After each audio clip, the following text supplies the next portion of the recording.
Hello students, welcome to magnet brains. मैं Rupali Verma. Magnet brains अभी तक आपको 100% फ्री एजुकेशन देता आया है। घबराइए नहीं, आगे भी हम 100% ही आपको दे रहे हैं फ्री। यानी कि कुछ भी आपको इसके लिए रिपेमेंट नहीं करना, ना कोई पैकेज लेना, ना कोई कूपन लेना, बस आपको वीडियो देखनी है। ये सब तो आपको 100% फ्री मिल ही रहा है। इसके अलावा जैसे कि आप मेरे बैक साइड में देख रहे हैं कि magnet brain test paper series जो है क्लास आपकी 3rd to 12th for all subjects, ये भी आपको 100% फ्री मिल रहा है। यानी कि यहाँ पर आपको टोटल 100% फ्री एजुकेशन दी जाती है। इसके लिए आपसे कुछ भी नहीं लिया जाता। लेकिन अब मैग्नेट ब्रेन्स आपके लिए और भी कुछ लेकर आया है, जो आपकी पढ़ाई को मद्देनजर रखते हुए हम बहुत ही अच्छी चीज लेकर आए हैं। वो है, अब आपके लिए हम लेकर आए हैं बुक्स और ई बुक्स। ये बुक्स और ई बुक्स जो आपको मिल रही हैं, ये हैं किंडरगार्टन से लेकर क्लास 12 तक के सभी सब्जेक्ट्स के लिए। ये भाई बुक्स तो बहुत सारी मिलती हैं, तो इसमें क्या नया है?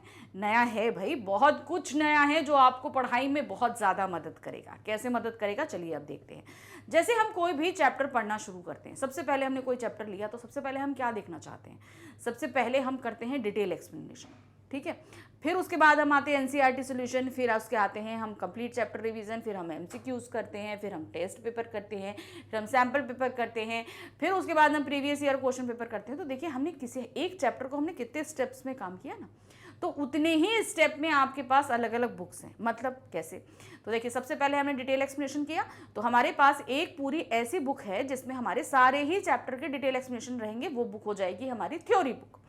उसके बाद हमने एनसीईआरटी सॉल्यूशन किया, तो एक बुक हमारे पास क्या हो गई? NCERT solution book. फिर उसके बाद हमने क्या किया? कंप्लीट चैप्टर रिवीजन, तो एक बुक होगी कंप्लीट चैप्टर रिवीजन बुक। फिर उसके आगे हम जैसे हम करते हैं सैम्पल पेपर, तो एक बुक में हमारे पास पूरे सैम्पल पेपर्स हो गए। तो ये सारी ही बुक्स रेडी हैं, इनको आप प्राप्त कर सकते हैं। अब सवाल उठता है कैसे? तो उसके लिए नीचे डिस्क्रिप्शन बॉक्स में आपके सामने एक लिंक दी है, उस लिंक को क्लिक करिए। उसके अंदर एक फॉर्म है, उस फॉर्म को फिल करिए, फिल करके सबमिट कीजिए। जब आप सबमिट कर देंगे तो हमारा एक टीम मेंबर आपसे बात करेगा इसके बारे में। तो बस इतने आसान तरीके से आप ये बुक भी प्राप्त कर सकते हैं। तो ये तो हो गई एक इंपॉर्टेंट इन्फॉर्मेशन। तो चलिए वापस आ जाते हैं आज के वीडियो पे। आज का वीडियो जैसे कि आप देख रहे हैं, ये है मैग्नेट ब्रेन सैम्पल आपका टेस्ट पेपर सीरीज। अब ये जो टेस्ट पेपर आ रहे हैं, ये आपके हर एक चैप्टर के लेके हम आ रहे हैं। इसका पीडीएफ आपको पहले दे दिया जाता है, फिर उसके बाद हम क्या करते हैं, उसके सॉल्यूशंस लेकर आते हैं। तो अभी तक आपको जो है पीडीएफ मिल चुका है, आप सभी उसको सॉल्व कर लेंगे। सॉल्व करने के बाद अब आपको देखना है इस जो भी सोल्यूशन है उसका हम देखेंगे, आपने जो सोल्यूशन किए हैं क्या वो सही है, क्या नहीं है, क्या गड़बड़ है, क्या कहाँ पर मिस्टेक हो रही है, ये सब कुछ। और मान लीजिए आपसे कुछ मिस्टेक हो रही है तो आप उसी टॉपिक को दोबारा जाके पढ़ सकते हैं। तो अब सवाल उठता है कि भाई आज हम किस चीज़ का टेस्ट पेपर लेकर आए हैं, ये भी तो बताइए। तो आप सभी को पता है कि भाई हम हिंदी ही पढ़ाते हैं, तो हिंदी का ही होगा। सवाल उठता है क्लास का, तो चलिए क्लास भी देख लेते हैं कौन सी है, ठीक है। तो क्लास है हमारी 12th हिंदी इलेक्टिव की है, और हमारी बुक है अंतरा भाग 2। इसका गद्य खंड का अध्याय 2 खंडों में विभक्त है, तो गद्य खंड का दूसरा अध्याय है सुमरिनी के मन के। तो इसके अंदर 3 लघु कथाएं थी, हमने उनको पढ़ा था। कथा क्या, आप निबंध समझिए, निबंध था जिनको हमने पढ़ा था। अब हमें क्या करना है, जब हम चैप्टर अच्छे से समझ चुके हैं तो फटाफट अब क्वेश्चंस आपको मिल चुके हैं, आप अभी तक कर चुके होंगे, अब उनके आंसर्स देखना शुरू करते हैं। तो आपको पता था कि ये पेपर हमने आपको दोनों ही तरीके, यानी कि सब्जेक्टिव और ऑब्जेक्टिव दोनों तरीके से दिया हुआ है। तो पेपर हमारा शुरू होता है ऑब्जेक्टिव प्रश्न पे, जहाँ पर है गद्यांश आधारित बहुविकल्पीय प्रश्न। यानी कि हमारे पाठ का गद्यांश दिया हुआ है, उसे हमको पढ़ना है और फिर उस पर आधारित प्रश्नों को करना है। तो सबसे पहले क्या है, पिता और अध्यापक इस चिंता में लगे थे कि देखे ये पढ़ाई का पुतला कौन सी पुस्तक मांगता है। बालक के मुख पर विलक्षण रंगों का परिवर्तन हो रहा था। हृदय में कृत्रिम और स्वाभाविक भावों की लड़ाई की झलक आंखों में दिख रही थी। कुछ खास कर गला साफ कर नकली पर्दे के हट जाने पर स्वयं विस्मित होकर बालक ने धीरे से कहा, लड्डू। पिता और अध्यापक निराश हो गए। इतने समय तक मेरा श्वास घुट रहा था, अब मैंने सुख से सांस भरी। ये उन सब ने बालक की प्रवृत्तियों का गला घोटने में कोई कमी नहीं रखी थी, पर बालक बच गया। उसके बचने की आशा है, क्योंकि वह लड्डू की पुकार जीवित वृक्ष के हरे पत्तों का मधुर मर्म था। मरे काट की अलमारी की सिर दुखाने वाली खड़खड़ाहट नहीं। तो यहाँ फटीश्वर नाथ रेणु जी ने जो हमारे सामने ये पहला निबंध प्रस्तुत किया था, ये था बालक बच गया। उसमें से लिया गया है कि किस तरीके से एक छोटे उम्र के बालक को बहुत ही जो है टफ आंसर्स रटाए जाते हैं और जिनका वो आंसर जो है बहुत ही अच्छे से आंसर्स दे रहा था हर क्वेश्चन का। लेकिन जब भाई उसको आता है कि इनाम मांगो तो सभी चाह रहे थे कोई अच्छी किताब मांगे, क्या मांगे। और इधर हमारे जो लेखक थे वो बड़ा परेशान थे कि इतना छोटे बच्चे का बचपन कहीं मर गया है, घुट गया है। लेकिन जब बच्चा इनाम में लड्डू मांगता है तो वो बहुत प्रसन्न हो जाते हैं कि कम से कम इसके अंदर अभी बचपना जीवित है। ये देखकर, ये सोचकर वो बहुत ही खुश होते हैं। अब इस पर आधारित प्रश्न क्या है, देखिए। लेखक ने बालक के लड्डू की मांग को किसकी उपमा दी है? जीवित वृक्षों के पत्तों की मधुर आवाज, अलमारी की खटखटाहट, खड़खड़ाहट, मिठाई के व्यंजनों या लड्डू की मिठास। तो क्या दिया था? वो था जीवित वृक्षों के पत्तों की मधुर आवाज की उपमा उसको दी गई है। बच्चे से वृद्ध व्यक्ति द्वारा इनाम की वस्तु मांगे जाने पर पिताजी की क्या अपेक्षा थी? जब वृद्ध व्यक्ति ने कहा कि भाई इनाम मांगो, तो बच्चे से क्या उपेक्षा की जा रही थी? पिताजी क्या चाह रहे थे कि वो क्या मांगे? वह बड़ी धनराशि मांगेगा, वह पुस्तक मांगेगा, वह कीमती पुरस्कार मांगेगा, वह मात्र आशीर्वाद मांगेगा। तो पिता अपेक्षा कर क्या कर रहे थे कि वो कोई एक पुस्तक मांगेगा। नेक्स्ट है, लेखक ने सुख की सांस कब ली? बाल सुलभ स्वाभिव्यक्ता देखकर, बालक का ज्ञान देखकर, बालक का कृत्रिम स्वभाव देखकर, या बालक की प्रतिभा देखकर। तो हमारे लेखक को श्वास कब आई थी? जब उन्होंने देखा कि उसके अंदर बालपन अभी जीवित है, अर्थात बचपन जीवित है। यानी कि क्या हुआ? बाल सुलभ स्वाभाविकता देखकर उनके सांस में सांस आई थी। नेक्स्ट है, प्रस्तुत गद्यांश में किस पर व्यंग्य किया गया है? ये पूरा गद्यांश पढ़ने के बाद हमें कैसे पता चलता है किस चीज पे व्यंग्य किया जा रहा है? वर्तमान समय की शिक्षा प्रणाली पर, शिक्षकों व अभिभावकों की मानसिकता पर, रटंत विद्या पर, या उपरोक्त सभी पर। तो हम देखते हैं इन सभी चीजों पर व्यंग्य किया गया है, तो हम क्या लगाएंगे? उपरोक्त सभी। क्योंकि देखिए वर्तमान समय की शिक्षा प्रणाली क्या है कि छोटे से छोटे बच्चों को बहुत ज्यादा पढ़ाने की कोशिश करी जा रही है, इस पे व्यंग्य किया गया। शिक्षक और अभिभावक चाहते हैं कि मेरा बच्चा बस बचपन में ही एकदम आइंस्टाइन बन जाए, ये चीज है, हर चीज को रटने की प्रवृत्ति। तो ये तीनों ही चीजों पर व्यंग्य किया गया है, तो यहाँ क्या होगा? उपरोक्त सभी। नेक्स्ट आते हैं, पिता और अध्यापक निराश क्यों हो गए? क्या कारण था कि वे निराश हो गए थे? बालक द्वारा लड्डू मांगने के कारण, बालक द्वारा अपेक्षित उत्तर ना दिए जाने के कारण, बालक की रटंत बुद्धि देखकर, वार्षिकोत्सव में बालक का प्रदर्शन देखकर। तो क्या कारण था? तो जब बच्चे ने लड्डू मांगा तो वो सभी निराश हो गए थे, क्योंकि वो चाह रहे थे कि वो जो है एक अच्छी पुस्तक मांगे, इसलिए वो निराश हो गए थे। तो क्या था? बालक द्वारा लड्डू मांगने के कारण। नेक्स्ट आते हैं, नेक्स्ट गद्यांश है, धर्म के रहस्य जानने की इच्छा प्रत्येक मनुष्य ना करे, जो कहा जाए वही कान ढांक कर सुन ले। इस सतयुगी मत के समर्थन में घड़ी का दृष्टांत बहुत तालियां पिटवा कर दिया जाता है। घड़ी समय बतलाती है, किसी घड़ी देखने जानने वाले से समय पूछ लो और काम चला लो। यदि अधिक करो तो घड़ी देखना स्वयं सीख लो, किंतु चाहते हो कि घड़ी का पीछा खोल कर देखें, पुर्जे गिन लें, उन्हें खोल कर फिर जमा दें, साफ करके फिर लगा दे, यह तुमसे नहीं होगा, तुम उसके अधिकारी नहीं हो। यह तो वेद शास्त्रज्ञ धर्माचार्यों का ही काम है कि घड़ी के पुर्जे जान तुम्हें इससे क्या। तो यहां पर हमारा दूसरा जो निबंध था वो था घड़ी के पुर्जे। किस तरीके से उन्होंने बताया कि भाई घड़ी देखना तो सभी जानते हैं, लेकिन घड़ी के पुर्जे खोल के उनको सही करने का काम सिर्फ घड़ी साज का होता है। जिस प्रकार हम सभी धर्म के बारे में ऊपरी तौर पर अच्छी तरीके से जानते हैं, लेकिन धर्म की गहराइयों को जानने का ठेका सिर्फ धर्माचार्यों ने लिया हुआ है। तो उन्होंने खूब बोला कि यहाँ पर उन्होंने ये चीज़ हमें बताने की कोशिश करी कि अगर हम चाहें तो इनकी गहराइयों को भी सोच सकते। ये नहीं कि हम सिर्फ दूसरे से, हम घड़ी देखना भी नहीं सीखें और सिर्फ दूसरे से पूछ लें समय क्या हुआ है, तो हम काम तो चला सकते हैं, लेकिन इससे हमारा ज़्यादा समय तक काम नहीं चल सकता है। तो यहाँ पर क्या है, हमें घड़ी देखना सीखना ज़रूरी है, अर्थात धर्म क्या है ये हमारे लिए जानना ज़रूरी है। इसका ठेका सिर्फ धर्माचार्यों ने नहीं लिया हुआ है। ये चीज़ हमें यहाँ इस निबंध में बताने का प्रयास किया गया था। अब प्रश्न क्या है, वेद शास्त्रज्ञ धर्माचार्यों का क्या काम है, वो क्या करते हैं? घड़ी के पुर्जे ठीक करना, धर्म का प्रचार करना, धर्म के आधार पर भेदभाव करना, धर्म के रहस्यों को जानना। तो यहाँ पर इनके द्वारा जो कार्य किया जाता है वो क्या है? धर्म के रहस्यों को जानना। अर्थात ये सभी धर्म के रहस्यों के जानकार हैं, अच्छी तरीके से जानते हैं। भाई धर्म क्या है ये ऊपरी तौर से हम भी जानते हैं, लेकिन अगर हमसे ये बोला जाए कि हम धर्म के रहस्यों को जानते हैं तो ये हम नहीं कहेंगे, ये क्या बड़े बड़े धर्मशास्त्री ही जान सकते हैं। प्रस्तुत गद्यांश में घड़ी की तुलना किससे की गई है? घड़ी के पुर्जों से, धार्मिक ग्रंथों से, पंडितों से, या इनमें से कोई नहीं। तो यहाँ पर घड़ी की तुलना जो की गई है वो है धार्मिक ग्रंथों से। अर्थात ये बड़े बड़े जो धार्मिक ग्रंथ हैं ये कैसे हैं? घड़ी के पुर्जे के समान है। जैसे हम इनको क्या करेंगे? हम इनको खोल लेंगे, साफ कर लेंगे, लेकिन हम इनको दोबारा जमा नहीं पाएंगे।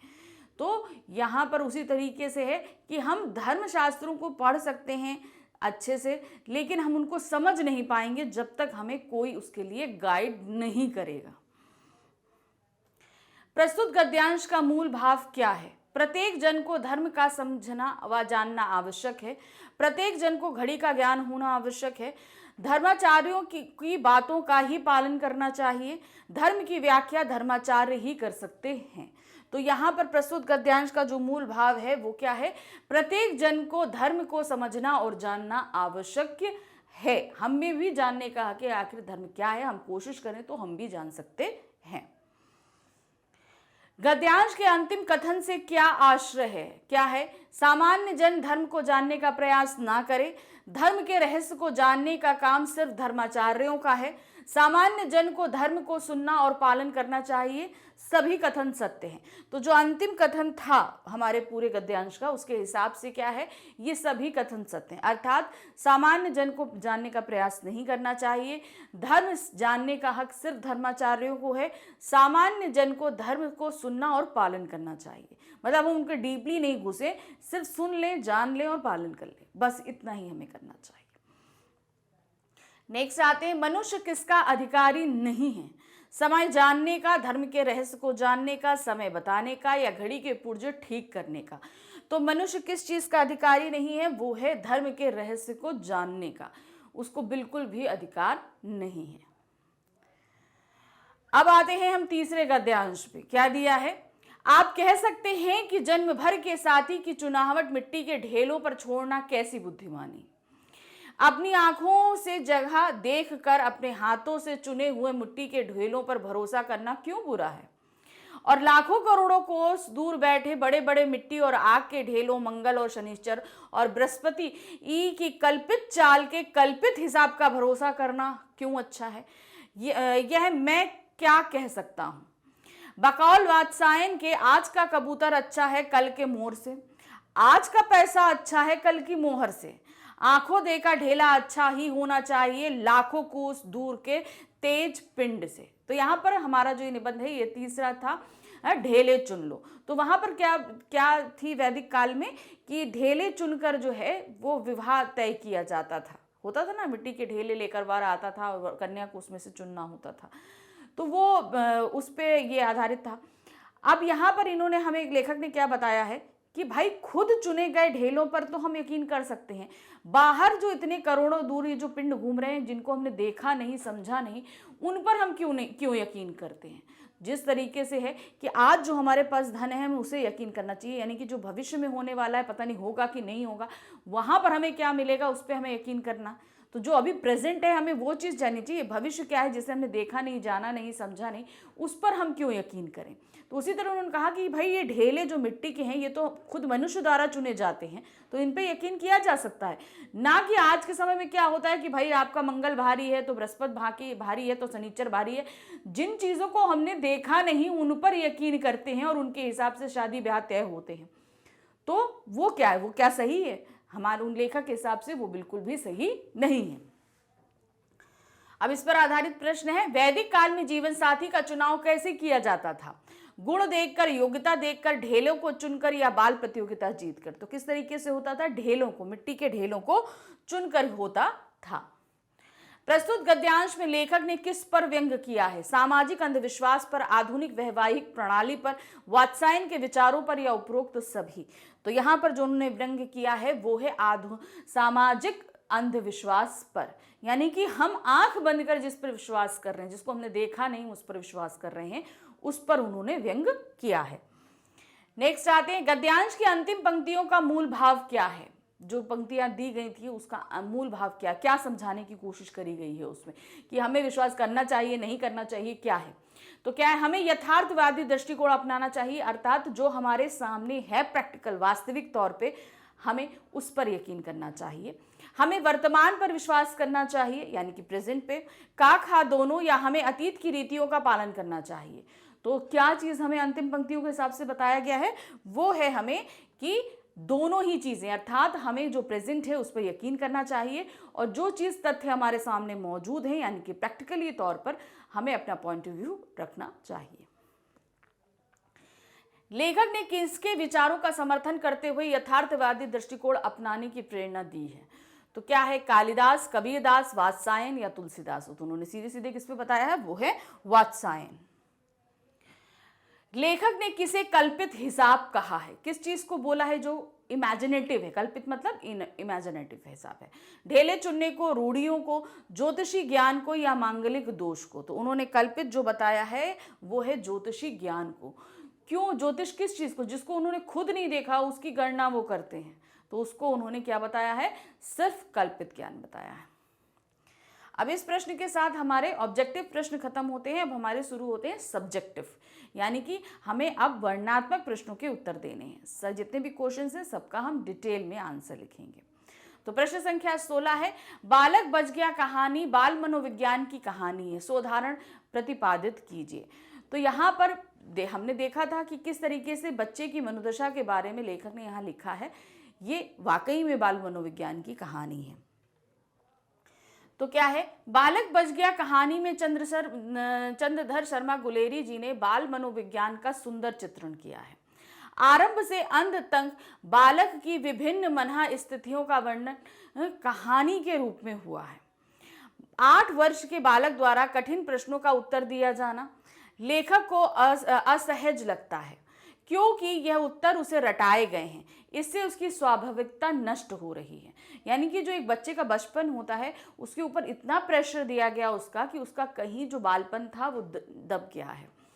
किंतु जब बच्चे ने इससे कहा गया कि वह अपनी इच्छा से कुछ मांग ले, तब इस विषय पर बालक सोचने लगा। बच्चे के चेहरे के रंग बदल गए।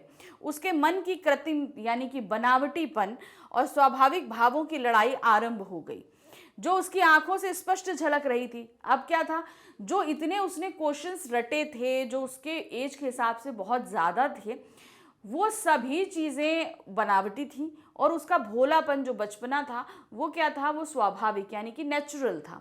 अब इन दोनों में द्वंद्व शुरू हो गया कि भाई ये इनाम क्या मांगा जाए, उस बनावटी तौर पर माना जाए या स्वाभाविक तौर पर मांगा जाए। तो इसी पर वो द्वंद्व जो है, जो बच्चे के चेहरे पे साफ दिखाई दे रहा था। अंत में उसने लड्डू मांगा। अब इसमें क्या हुआ, बाल मनोविज्ञान मतलब यहाँ पर बाल स्वाभाविकता जीत गई। यहाँ बालक के स्वाभाविक भावों ने विजय प्राप्त की और कृत्रिम भाव दबकर रह गए। लड्डू की मांग ने स्पष्ट कर दिया कि बालक में बालपन की स्वाभाविकता शेष है, अतः बाल मन का सटीक चित्रण हुआ है। अर्थात हम बोलेंगे बाल मनोविज्ञान का सटीक चित्रण हुआ है। नेक्स्ट क्वेश्चन है, बालक बच गया शीर्षक लघु निबंध में निहित व्यंग को स्पष्ट करते हुए बताइए कि ऐसी शिक्षा पद्धति से कैसे बचा जा सकता है। तो व्यंग क्या किया है, आज की शिक्षा प्रणाली पर व्यंग किया है। अभिभावक और अध्यापक के जो विचारधारा है उस पर व्यंग किया है। तो इस व्यंग को हमें स्पष्ट करना है और फिर बताना है इस तरह की शिक्षा पद्धति से हम किस प्रकार बच सकते हैं, यानी कि हम शिक्षा पद्धति के सुधार में क्या क्या कर सकते हैं। तो क्या दिया है, बालक बच गया शीर्षक में लेखक ने अपने समय की शिक्षा प्रणाली पर व्यंग्य करते हुए शिक्षकों की मानसिकता पर करारी चोट की है। निबंध में लेखक ने अपने जीवन के अनुभव को हमारे सामने अत्यंत व्यवहारिक रूप में रखा है। 8 वर्ष के बालक को शिक्षा के नाम पर कठिन प्रश्नों का उत्तर रटवाया जाता है, जिसका शायद वह अर्थ भी नहीं जानता होगा। मतलब सिर्फ रट लिया है, उसका क्या एक्चुअल मीनिंग है, क्या चीजें होती हैं, वो बच्चा नहीं जानता होगा। इस कारण उसकी स्वाभाविक प्रवृत्ति का हनन होता है। इसमें कृत्रिमता यानी बनावटीपन बढ़ती जाती है। इस वृत्तांत द्वारा लेखक ने बताने की कोशिश करी है कि हमें बच्चों पर लादना नहीं चाहिए, यानी किसी भी तरह का जो है हमें फोर्स नहीं करना चाहिए। बच्चों को आप समझा कर इन सारी चीज़ों को करके कर सकते हैं, बल्कि उसके मस्तिष्क में शिक्षा के प्रति रुचि पैदा करने वाले गुणों का विकास करना चाहिए, जिससे उसमें शिक्षा के प्रति रुचि स्वाभाविक एवं सहज रूप से विकसित हो सके। यानी कि ये हम सुधार कर सकते हैं। सबसे पहले बच्चे के ऊपर हमें बर्डन नहीं डालना है, हमें वो धीरे धीरे चीज़ें उसको समझानी है और एज के अकॉर्डिंग होता है। अब ये थोड़ी ना है कि हम फर्स्ट क्लास के बच्चे को हम 10th या 12th क्लास के आंसर्स को रटा दें, तो ये तो बर्डन हो गया, अननेसेसरी बर्डन है। बच्चे को समझाना है, उसके एज के अकॉर्डिंग चीज़ों को उसके देना है। हमारे विचार से परंपरागत शिक्षा पद्धति को अधिक उपयोगी बनाया जा सकता है। रट्टे के स्थान पर विषयों को समझाते हुए आत्मसात करवाने की पद्धति अपनाकर बच्चों की मौलिक क्षमता को अधिक महत्व देकर तथा कृत्रिमता के स्थान पर व्यावहारिकता पर जोर देकर बच्चों का पूर्ण रूप से मानसिक विकास किया जा सकता है। तो ये हम शिक्षा पद्धति में सुधार कर सकते हैं। नेक्स्ट क्वेश्चन है, आज के समय में घड़ी के दृष्टांत से क्या बताया गया है? तो ये जो हमने निबंध पढ़ा था, तो घड़ी के जरिए, घड़ी के पुर्जों के जरिए हमें क्या बताने का प्रयास किया गया है, ये बताना है। तो देखिए क्या है, लेखक ने घड़ी के दृष्टांत के माध्यम से बताने का प्रयास किया है कि जिस प्रकार सामान्य जनता के लिए घड़ी का उपयोग करते समय उसके कल पुर्जों की जानकारी का होना आवश्यक है, उसी प्रकार सामान्य जनता को धर्म के रहस्यों की जानकारी होना आवश्यक है। धर्म को केवल धर्माचार्यों के द्वारा बताए गए नियमों के अनुसार अपनाने की आवश्यकता नहीं है, अपितु समय सापेक्ष उन नियमों की प्रासंगिकता व आकलन करना भी अनिवार्य है। यानी कि जो हमें धर्माचार्यों ने बता दिया, ये नहीं कि आंखें मूंद कर हम उनका विश्वास कर लें, हमें भी उनकी प्रासंगिकता, उनकी सच्चाई, हमें ये सारी चीज़ें समय समय पर परखती रहनी चाहिए। क्या ये सही है जो वो हमें बता रहे हैं, क्या वो सही है? क्योंकि जब हम आंख बंद कर विश्वास करते हैं तो बहुत सारे लोग हमारा फायदा उठाते हैं धर्म को लेकर। साथ ही साथ धर्म के गलत सिद्धांत और नियमों को वो बदल भी सकते हैं तथा नए सिद्धांत बना भी सकते हैं। अब देखिए, धर्म में बहुत पहले से बहुत से सिद्धांत बने आ रहे हैं, लोग पालन करते आ रहे हैं, लेकिन समय के साथ उनके अंदर बदलाव ज़रूरी होता है।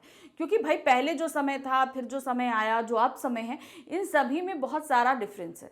तो अब ये जो डिफरेंस होते हैं, यानी कि बहुत सारे जो आपकी समय के साथ चीज़ें परिवर्तित होती हैं, तो हमें इसमें भी परिवर्तन करना ज़रूरी हो जाता है। तो ये नहीं है कि जो पहले था उसी को हम अपनाएं, चाहें तो उनमें हम परिवर्तन कर भी सकें। प्रश्न संख्या 19 है, ढेले चुन लो निबंध के आधार पर लिखिए कि वैदिक काल में वधु द्वारा मिट्टी के ढेले के चुनने की क्या प्रथा थी। आज के समय में व्याप्त अन्य अंधविश्वासों को कैसे दूर किया जा सकता है। तो वो प्रथा क्या थी भाई? ढेले चुन के लाए जाते थे, है ना। अब उसी में से जो है एक ढेला कन्या को चुनना होता था और एक ढेला जो होता था जो कि शमशान घाट से लाया गया होता था, मरघट से, अगर वो चुन लिया जाए तो फिर कन्या से विवाह नहीं होता था। अगर मान लीजिए गौशाला से लाया ढेला चुना जाता था तो कहते थे कि इनकी संतानें जो हैं वो गौधन से परिपूर्ण होंगी। अगर वो क्या कहते हैं यज्ञ वेदी से लाया गया तो पंडित होगा। इस तरीके की मान्यताएं थी और उसी के हिसाब से ढेले चुन के विवाह किया जाता था। तो क्या है, ढेले चुन लो निबंध में लेखक बताता है कि वैदिक काल में विवाह का इच्छुक युवक कुछ मिट्टी के ढेले लेकर युवती के पास उसके घर जाता था और उससे उसमें एक ढेला चुनने को कहता था। वधु द्वारा उठाए गए ढेलों के प्रति यह मान्यता थी कि वेदी की मिट्टी के ढेले से संतान वैदिक पंडित होगी, गोबर की मिट्टी के ढेले से पशुओं की धनी होगी, खेत की मिट्टी के ढेले से जमींदार तथा शमशान की मिट्टी के ढेले से अशुभ विवाह की मान्यता थी। यानी कि शमशान का ढेला चुन लिया जाएगा तो फिर वो शादी नहीं की जाती थी। इस तरह वैदिक काल में विवाह के लिए लॉटरी जैसी प्रथा प्रचलित थी। वर्तमान समय में व्याप्त अंधविश्वासों को दूर करने के लिए मनुष्य को यथार्थवादी दृष्टिकोण अपनाना चाहिए। अब वर्तमान समय में हम क्या करते हैं, उस समय तो मिट्टी के ढेले चुने जाते थे, वर्तमान समय में क्या कुंडलियां मिलाई जाती हैं। भाई ये ग्रह भारी है, ये ऊंचा है, इतने ग्रह मिल रहे होते। अरे ये ग्रह जिनको हमने देखा नहीं, जाना नहीं, ये भी तो एक अंधविश्वास ही है ना। कल्पना के सहारे जीवन नहीं जिया जा सकता, इसीलिए व्यक्ति को अपने भविष्य की चिंता करने के अतिरिक्त वर्तमान को सुधारना होगा। आडंबरों और कल्पनाओं में लिप्त रहने से व्यक्ति अंधविश्वासों तथा रूढ़िवादी मान्यताओं में फंसता चला जाता है। इसीलिए आवश्यक है कि व्यक्ति वर्तमान में जिए और सुखी जीवन व्यतीत करे।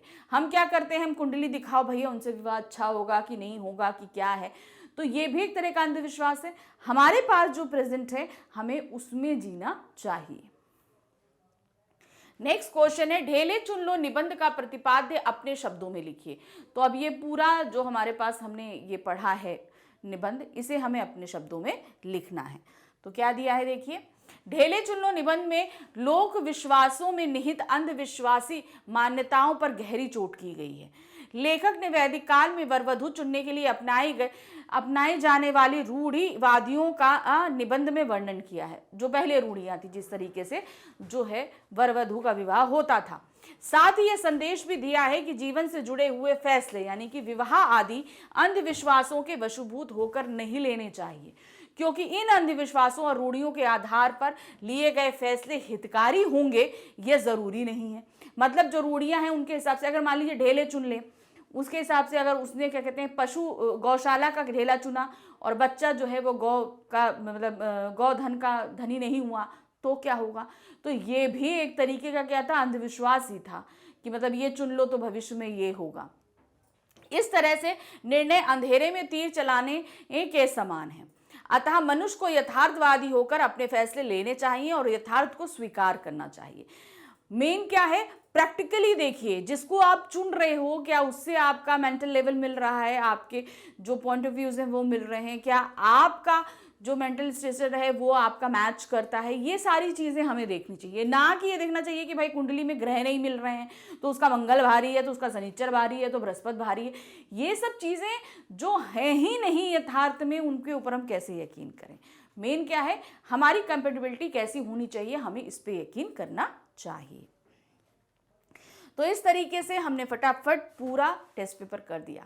तो इस तरीके से अभी और भी टेस्ट पेपर हैं जिन्हें हम करते रहेंगे और आप इनको सॉल्व करके इनके आंसर के सॉल्यूशंस इस वीडियो से देखते रहेंगे।